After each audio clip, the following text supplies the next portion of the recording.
শোনো প্রিয়, আমি মার্টিনেলির মতো সকলের ক্রাশ না, আমি অস্কারের মতো তোমার জীবন থেকে কখনোই হারিয়ে যাব না। তুমি আমাকে অ্যালিসন বেকারের মতো বিশ্বাস করতে পারো, আমি কিন্তু রাফিনহার মতোই বিশ্বাসী। হয়তো আমি মাঝে মাঝে মার্কুইনহসের মতো ভুল করে বসবো, কিন্তু সাথে সাথে ভিনিসিয়াস আর রদ্রিগোর মতো ম্যাজিক দেখিয়ে তোমায় খুশি করে দেব। আমি নেইমারের মতো শত ব্যথা কষ্ট সহ্য করেও তোমাকে পাওয়ার চ্যালেঞ্জ নিব। আমি দানিলোর মতো তোমার সব রাগ সহ্য করে নেব। আমি মেগালহেস আর মিলিটাওর মতো শক্তিশালী হয়ে তোমার পাশে থাকব। আমি ইস্তেবাওর মতো গোল করে তোমার হৃদয়ে জায়গা করে নেব। আমি রিচার্লিসনের গোল মিসের মতো তোমাকে আমার জীবন থেকে হারাতে দেব না। আমি ভেন্ডারসনের মতো খুব সহজেই তোমার মনে জায়গা করে নেব।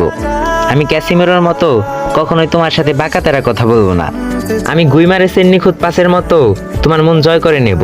তোমার মন খারাপ হলে পাকোয়েতার মতো নিচে দিয়ে তোমার মন খুশি করে দেব।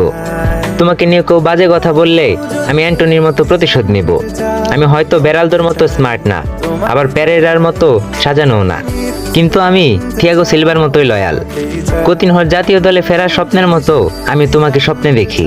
তোমাকে পেয়ে গেলে ব্রাজিলের হেক্সা মিশন পূরণের মতো আমার মনের আশা পূরণ হয়ে যাবে। দিন শেষে আমি সবকিছু ভুলে গিয়ে ব্রাজিল ফ্যানদের মতো শুধু এবং শুধু তোমাকেই ভালোবাসবো।